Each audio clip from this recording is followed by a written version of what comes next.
So, we are starting with a subtopic of agriculture, that is livestock farming. Livestock farming क्या होती है? When you keep and rear your animals.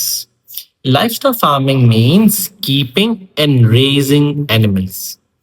Agriculture खेती बाड़ी, आपने crop को grow करा. Life stock farming क्या होती है? जब आप ख्याल रखते हो और बड़ा करते हो, रेयर करते हो, रेज करते हो अपने एनिमल्स. एनिमल्स का जो सेटल पीपल लोग यूज करते हैं, जो इनका ग्रेजिंग लैंड होता है, उसको कहते हैं शामिलत. शामिलत क्या होता है? जो इनका एनिमल्स का ग्रेजिंग लैंड होता है, उसको कहते हैं आप शामिलत. बहुत सारी फैमिलीज जो है वो एनिमल्स को क्यों रखती हैं? दो वजूहत है. सबसे पहला, for domestic use, other is commercial use. एक डोमेस्टिक यूज के लिए, एक कमर्शियल यूज के लिए. अक्सर जो आप लाइफ फार्मिंग देखते हो वो आपको मिलती है चोलिस्तान में, थर डेजर्ट में, बलूचिस्तान में, केपी के नॉर्दर्न एरिया. इन सब में जो आपको लाइफ फार्मिंग मिलती है ना, कहाँ? थर, चोलिस्तान, बलूचिस्तान, केपी के नॉर्दर्न एरिया. यहाँ पर आपको अक्सर जो मिलते हैं लाइफ फार्मर, उनको कहते हैं नोमैड्स. हम नोमैड्स के बारे में पढ़ेंगे. नोमैड्स एक सबसिस्टेंस लेवल पर ही करते हैं. सबसिस्टेंस लेवल क्या होता है? जब आप अपने लिए या अपनी फैमिली मेंबर्स के लिए ही एनिमल को रेज करें, बेचने के लिए नहीं. तो अक्सर आपको नोमैड्स यहाँ पर मिलते हैं. अब basically life stock farming two types होती है. लाइफ स्टॉक फार्मिंग के हमने टू टाइप्स बनाएंगे. एक होता है सबसिस्टेंस लाइफ स्टॉक फार्मिंग, दूसरा होता है कमर्शियल लाइफ स्टॉक फार्मिंग. एक subsistence life stock farming, commercial life stock farming. Subsistence में तीन चीजें आती. एक आपका आता है नोमैड्स, ट्रांसह्यूमन, सेटल पीपल, और फिर कमर्शियल अलग आता है. तो अभी हम पढ़ते हैं सबसिस्टेंस को लेकर. सबसिस्टेंस वो होते हैं जो एनिमल को रेज करते हैं सिर्फ अपने लिए या अपनी फैमिली के यूज के लिए, बस. इन दो चीजों के लिए वो एनिमल को रेज करते हैं, अपने लिए और अपनी फैमिली के लिए. Animal are raised to be consumed by the people who raise them. उनका लेबर अक्सर फैमिली मेंबर ही होता है. तो इनके इनपुट प्रोसेस आउटपुट भी होते हैं. Livestock farming as a system को हम देखते हैं. एज ए सिस्टम को अगर हम देखेंगे तो इनके इनपुट प्रोसेस आउटपुट भी होंगे. इनपुट क्या होता है? Natural grazing field, water from pond, labour family member है. ग्रेजिंग फील्ड इनकी नेचुरल होती है, वाटर ये पॉन्ड से निकाल लेते हैं, और जो लेबर है वो अक्सर उनका फैमिली मेंबर होता है. प्रोसेसेस में इनकी नेचुरल ब्रीडिंग होती है, फीडिंग होती है, मिल्किंग मैनुअली की जाती है और स्लॉटरिंग होती है. आउटपुट में वही मिल्क, मीट, वूल, हाइड, खत्म. और एग, अगर आप पोल्ट्री को भी आपने रखा हुआ है, चिकन्स को रखा हुआ है, हैंस को रखा हुआ है. अब मैंने बताया था सबसिस्टेंस में तीन चीजें हैं. नोमैड्स हैं, ट्रांसह्यूमन्स हैं, और सेटल पीपल है. अब नोमैड्स कौन होते हैं? नोमैड्स को हम कहते हैं, नोमैड्स वो लोग होते हैं जिनके कोई सेटलमेंट नहीं होती, जिनका कोई घर बार होता ही नहीं है. उन्होंने अपनी भेड़ बकरियां ली और ले चले जहां उनको फूड मिलेगा, वाटर मिलेगा. जहां भी उनको फूड वाटर मिलेगा ये वहां जाके रुक जाएंगे. तो नोमैड्स कौन होते हैं? Mainly people moving from place to place with the animals in search of food and water. खाने और पानी के लिए ये घूमते रहते हैं यहाँ. खाने और पानी के लिए ये घूमते रहते हैं. यहाँ पर इनका कोई घर नहीं है. ये एक जगह रुके, इनको खाना देखा, इन्होंने एनिमल्स को छोड़ दिया, उन्होंने खाना खाया. जब खाना खत्म हो गया, पानी खत्म हो गया, तो चलो भाई आगे चलते हैं दूसरी जगह. फिर दूसरी जगह गए, दूसरी जगह खाना पानी हुआ, वो खत्म हुआ, तो तीसरी जगह. ये जिंदगी भर तक सिर्फ घूमते रहते हैं. इनकी कोई एक परमानेंट सेटलमेंट नहीं होती. ये ज्यादातर आपको मिलेंगे अनडेवलप्ड एरियाज में, जहां पर आपको नोमैडिक लाइफस्टाइल देखने को मिलेगी. इन डेवलप एरिया में नहीं होते. और इनका मेनली नोमैड्स का जो मेन दारोमदार होता है, जो इनका मेन डिपेंडेंस होती है, वो सिर्फ एनिमल रेयरिंग के ऊपर ही होती है. वो एनिमल को रेयर करते हैं, एनिमल को रेज करते हैं. ये अक्सर आपको वहां भी मिलेंगे जहां पर ड्राई, हॉट और हार्श क्लाइमेट होता है. ड्राई, हॉट और हार्श क्लाइमेट होगा. या हार्श का मतलब या तो वेरी कोल्ड होगा या तो वेरी हॉट होगा. क्योंकि वेरी कोल्ड में भी आप एग्रीकल्चर नहीं कर सकते, ना वेरी हॉट में एग्रीकल्चर कर सकते हो. तो टू एक्सट्रीम जहां क्लाइमेट होता है ना, वहां पर आपको नोमैड्स मिलते हैं, क्योंकि वहां पर नोमैड्स का पे कोई काम बचता ही नहीं वहां के लोगों का। वहां के लोग अब क्या करेंगे, एग्रीकल्चर कर नहीं सकते, इंडस्ट्री तो इनके ख्वाब में भी नहीं आती, तो अभी क्या करेंगे, ये भेड़ बकरियां ली और चलो भाई निकलते हैं आगे जहां जगह मिली। नोमैड्स कुछ ऐसे लोग होते हैं, तो ऐसे अगर आपको लोग देखें तो आप समझ जाना ये नोमैड्स हैं। यूजुअली ये शीप, गोट्स, कैटल या कैमल रखते हैं। बुफेलोज वाला आइटम ये लोग नहीं रखेंगे भाई। बुफेलो क्योंकि उसको पानी इतना चाहिए, उसकी टेक ज्यादा होती है, ज्यादातर इनके पास जो होते हैं ना गोट्स शीप होते हैं बस। ये दो ये दो एनिमल्स को लेकर घूमते रहते हैं।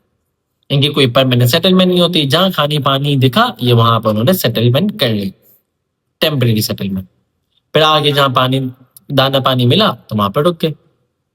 ये अपने साथ कैंप्स लेकर घूमते हैं, जहां इनको रुकना होता है कैंप बांधा, कैंप लगाया, डंडे डंडे लगाए और सो गए। एनिमल्स को छोड़ दिया जब तक एनिमल्स खाना खाते रहेंगे। नोमैड्स का जो मेन काम होता है ना, वो वहीं से अपनी बकरी का दूध निकाला पी लिया, कभी कुछ खाना है तो एक बकरा काट लिया उसको खा लिया, कोई एक्स्ट्रा दूध बच गया, कोई एक्स्ट्रा मीट बच गया, कोई बच्चा अच्छा हुआ तो उन्होंने मार्केट में जाके बेच दिया, मार्केट से दो पैसे मिले उनसे अपनी डेली नेसेसिटी के आइटम्स खरीद ली। ये होता है। Means people moving from place to place with their animals in search of food and water. In many undeveloped areas of Pakistan, people live a nomadic life and depend mainly on animal rearing. Because of very dry, hot, very cold climate, farming is not possible in large areas of Balochistan, Thar and Cholistan. तो वहां पर आपको nomads मिलते हैं. They usually keep sheep, goats, cattle and camels. Nomads sell some people to buy clothes and other daily items. कौन कौन से nomads animal रखते हैं, 500 पर क्वेश्चन है। गो, शीप, कैटल, कैमल्स। क्या इंपॉर्टेंस है नोमैड्स की इन लाइफ स्टॉक को लेकर, वो जो उनके लाइफ स्टॉक है वो उनको मिल्क प्रोवाइड करता है, मीट प्रोवाइड करता है, उनका वूल से ही अपने कपड़े बना सकते हैं, एक्स्ट्रा इनकम होती है, बेच दिया बच्चा बेच दिया तो पैसे मिल गए, ट्रांसपोर्टेशन में हेल्प करता है, जो कैमल्स वगैरह रखते हैं उसमें इन्होंने अपना सामान लोड कर दिया। ये होता नोमैटिक लाइफस्टाइल बताओ भाई, नोमैटिक मेथड ऑफ फार्मिंग बताओ। तो भाई चलते रहते हैं, सच फूड, वाटर, पैश्चर और सब्सिस्टेंस फार्मिंग होती है, ज्यादातर कमर्शियल वमर्शियल इनकी नीयत होती ही नहीं। Explain the reason for it being nomadic. ये नोमैडिक ही क्यों होते हैं?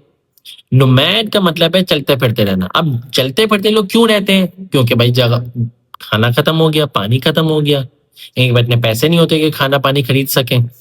और कभी कभार जो पेस्चर होता है, जो ग्रीन लैंड होती है, जो ग्रेजिंग लैंड होती है, वो उस पर स्नो पड़ गई तो ये आगे चले गए, स्नोफॉल हो गया तो आगे बढ़ गए जहाँ पे स्नो नहीं हो रही। ये pastures exhausted, water source dries up, moves in search of water and food. High pressure covered by snow in winter. Highland pastures do not grow in winter. ये सब बात। Why are there many nomadic farmers in Balochistan? बहुत सारे nomadic farmers Balochistan में क्यों होते हैं? क्योंकि वहां पर ग्रेजिंग लैंड ज्यादा नहीं है, वहां पर शॉर्टेज है, वाटर की शॉर्टेज है, एग्रीकल्चर नहीं है, लो पॉपुलेशन है, इस वजह से। What are the advantage disadvantage of keeping animals in a nomadic? फायदा क्या है? सोर्स ऑफ इनकम होती है, कोई कॉस्ट ही नहीं है, क्या बस चलते रहो, खाना देखेगा खा लो, पानी देखेगा पी लो, बस खत्म। तो लो कॉस्ट है, ज्यादा कुछ नुकसान तो है ही नहीं। Dung for soil, sheep and goat eat poor quality grass, low cost, free in areas of poor soil. Disadvantage क्या है? ओवरग्रेजिंग, ओवरग्रेजिंग करिए तो सॉइल इरोजन होगी। लो इनकम, इनके जो गोट शीप्स होते हैं वो ज्यादा अच्छी क्वालिटी के होते ही नहीं है, तो लो इनकम होती है। इनके पास वेटरनरी फैसिलिटी नहीं होती। वेटरनरी फैसिलिटी का मतलब होता है जानवरों के डॉक्टर्स, वो ज्यादा नहीं होते, पुअर ब्रीडिंग होती है, ये सारे मसले होते हैं। ठीक है, देख लिया सबको। अगर एक नजर दोबारा देखना है तो एक नजर दोबारा आप लोग देख लें, स्क्रीन शॉट ले लें, पढ़ लें, वीडियो को पॉज कर लें। फिर ट्रांसह्यूमंस। ट्रांसह्यूमंस होता है बेसिकली सीजनल मूवमेंट। ये इनके दो घर होते हैं, एक ऊपर होता है एक नीचे होता है। एक थोड़ी नॉर्दर्न एरिया पे होता है, एक थोड़ा नीचे एरिया पे होता है। जब विंटर्स होती है तो ये नीचे आ जाते हैं, जब समर्स होते हैं तो ये ऊपर चले आते हैं। विंटर्स में इनको मसला क्या होता है? स्नोफॉल होती है, इतना हार्श क्लाइमेट होता है, तो ये वहां पर इनके लिए भी रहना मुश्किल होता है, इनके कैटल के रहने के लिए भी मुश्किल होता है। तो ये लोग क्या करते हैं, ये लोग पे नीचे आ जाते हैं। और फिर जब नीचे समर होती है तो दोबारा से ऊपर चले आते हैं। ये होते हैं ट्रांसह्यूमर्स। ट्रांसह्यूमर्स के दो घर हैं। It is a seasonal movement for people with animals to higher mountain pastures in summer and back to lower areas in winter. Main animals keep this way are goats and sheep, meat, dairy product, wool are the main output। ये आप question देख लें। Decide the method of farming called transhumance. Season movement होती है, गो sheep cattle ही रखते हैं, summers में ऊपर चले आते हैं, विंटर्स में नीचे आ जाते हैं। इनका जो मेन काम होता है वो मिल्क, मीट, वूल, स्किन, हाइड ये सब होता है। और विंटर में अपने एनिमल्स को जरा शेल्टर में रखते हैं। इनके पास भी खाने की कमी होती है, ज्यादातर बहुत अमीर नहीं होते तो इनके पास भी खाने की कमी है। इनके दो परमानेंट होम होते हैं, पर होते हैं, ये डोमेन्स की तरह नहीं होते। एडवांटेज डिसएडवांटेज क्या है? फायदा तो है कि आपको अच्छा टेक्सचर मिल जाता है, अच्छा ग्रीन घास मिल जाती है जब आप दो घर होते हैं आपके। ज्यादा कॉस्ट नहीं है, फ्री का खाना है, फ्री का पानी है, सोर्स ऑफ इनकम है। जो जो डंग, जो मेन्योर बच गया, जो गाय का गोबर, जो काउ डंग होता है वो बच गया, वो मार्केट में बेच दिया या खुद यूज कर लिया या उसको ड्राई करके दीवार पर चिपका दिया, उससे पे आग जला ली। Sheep goats are eat poor quality grass, तो उनकी गोट्स और शीप की भी क्वालिटी अच्छी नहीं होती। डिसएडवांटेज क्या है? Need to move about, no permanent home means to permanent home, poor quality animals होते हैं, और lack of water in desert या ऐसे कोई नॉर्दर्न माउंटेन्स में। ओवर ग्रेजिंग करी, सॉइल इरोजन हो जाएगी। सेटल पीपल पर आ जाओ। जो सेटल पीपल होते हैं उनका जो ग्रेजिंग लैंड होता है ना, सेटल पीपल क्या होते हैं, यहाँ पर है उनका एग्रीकल्चर लैंड, बराबर में ना वो बराबर छोटा सा एक ग्रेजिंग लैंड बना लेते हैं, यहाँ पर घास वास ग्रो कर लेते हैं। इसको कहते हैं शामिलत। इसको कहते हैं शामिल। ये इनका ग्रेजिंग ग्राउंड होता है। सेटल पीपल घूमना फिरना नहीं, भाई इनका यही घर है, ये यहीं रहेंगे, घास वास होगा यहीं खाओ, बस यहीं आ जाओ, खत्म। ये मूव वूव नहीं, क्योंकि इनके एग्रीकल्चर लैंड बराबर में होती है, बिल्कुल बराबर में इनकी एग्रीकल्चर लैंड होती है, उसके बिल्कुल बराबर में इनका एक ग्रीन पेस्चर होता है, ग्रेजिंग ग्राउंड होता है, जिसको कहते हैं शामिल। ये परमानेंट होते हैं। ये ज्यादा आपको पंजाब, सिंध और केपी के ही मिलेंगे, बलूचिस्तान में आपको नहीं मिलेंगे। बलूचिस्तान में आपको मिलेंगे नोमैड्स और ट्रांसह्यूमन्स। ये जो सेटल पीपल है आपको पंजाब, सिंध और केपी के में मिलेंगे। फार्मर्स जो है ये keep few animals along with crop farming. ठीक है, कुछ रख लिया अपने पास, क्योंकि ये ना जो इनके एनिमल्स होते हैं इनके फार्मिंग में भी हेल्प करते हैं। कैसे हेल्प करते हैं? ट्रांसपोर्टेशन में करते हैं, प्लोइंग में करते हैं, पानी निकालने में करते हैं, पर्शियन व्हील घुमाने में करते हैं। तो ये सब इस्तेमाल के लिए अपने साथ कुछ जानवर रख लेते हैं। और जो गाय का मिन्योर है, जो काउ काउ डंग है, वो इन्होंने फर्टिलाइजर के तौर पे यूज कर लिया, अपने घर के चूल्हा जलाने के लिए यूज कर लिया। फिर आ जाओ कमर्शियल के ऊपर। Commercial life stock farming. Commercial life stock farming क्या होती है? यहाँ पर एनिमल्स का मेन काम, यहाँ पर जो फार्मर्स का मेन काम है वो है बेचना, सेल करना। बस सेल करना है और प्रॉफिट कमाना है, सेल करना है और प्रॉफिट कमाना है, सेल करना है प्रॉफिट कमाना है, बस। अपना यूज ये कुछ नहीं। इनके पूरे पूरे बड़े बड़े फार्म्स होते हैं, ये इस तरीके से इनके फार्म्स होते हैं। डेयरी फार्म होते हैं, मीट फार्म्स होते हैं, ऐसे इनके बड़े बड़े फार्म्स होते हैं। और अक्सर जो कमर्शियल लाइफ ऑफ फार्मिंग होते हैं ना, जो थोड़ा सा स्मॉल स्केल पर है, वो है ना अर्बन एरिया के बिल्कुल करीब ही होती है। अर्बन एरिया के करीब क्यों है? आपने मिल्क सप्लाई कर दिया ये। और ये अक्सर रखते हैं बुफेलो और काव, मिल्क विल्क निकाला बेचा, बच्चे अच्छे हुए बेचे। इनका इनका गोट्स शीप का थोड़ा कम काम होता है, इनका बुफेलो और काव में ज्यादा काम है। और अर्बन एरिया के करीब उसके दूध बेच दिया। अर्बन एरिया में तो दूध चाहिए होता है, मिल्क की तो सप्लाई आपको करनी पड़ती है। इनके इनपुट सब्सिस्टेंस वाले से बिल्कुल अलग है। वो उनका तो कोई नेचुरल ग्रीजिंग लैंड है, कोई जमीन दिखी तो खा लिया, इनका नहीं। इनके प्रोसेस फॉडर होता है, इनके फॉडर रूम्स होते हैं, इनके पॉन्ड्स होते हैं जहां से ये पानी पीते हैं।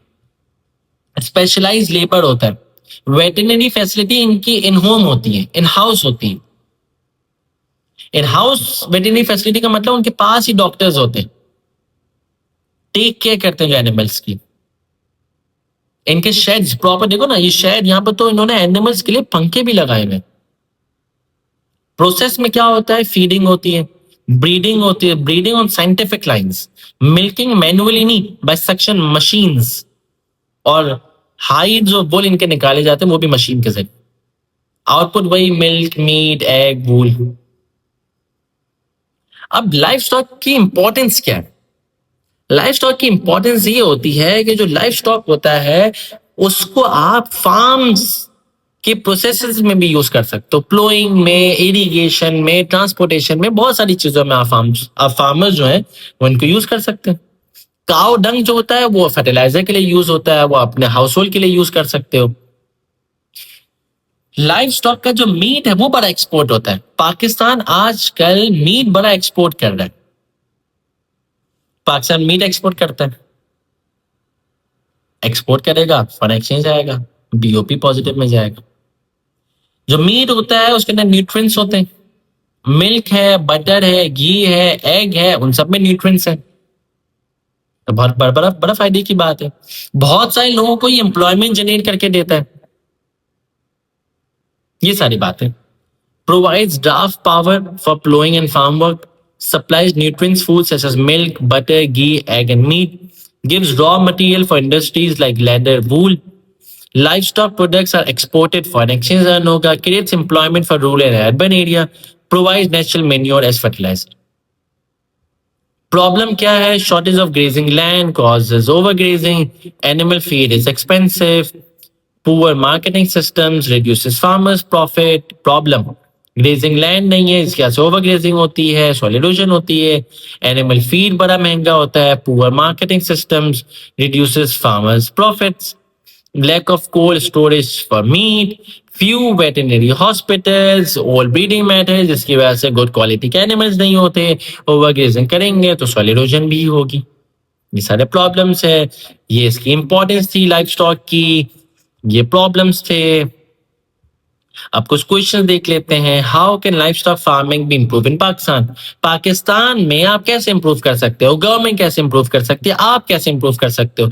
आप कैपिटल लगाएं, लोन्स लें, आप सेलेक्टिव क्रॉस ब्रीडिंग करें, आप उनको अच्छा खाना खिलाएं, गुड फॉडर खिलाएं। अच्छा फॉडर खिलाएंगे तो अच्छा होगा। अच्छे वेटरनरी हॉस्पिटल्स रखें, ज्यादा से ज्यादा वेट के डॉक्टर्स को दिखाएं। आप हाइजीन कंडीशंस रखेंगे तो फायदा होगा। आप मैकेनाइजेशन करें, सक्शन मशीन के जरिए आप मिल्किंग करें, आप रिसर्च करें, आप उनको अच्छी टाइम पर वैक्सीन लगाएं, ज्यादा से ज्यादा ग्रेजिंग लैंड बनाएं, एजुकेट करें, आप मेडिसिन दें। ये सब चीजें आप करें।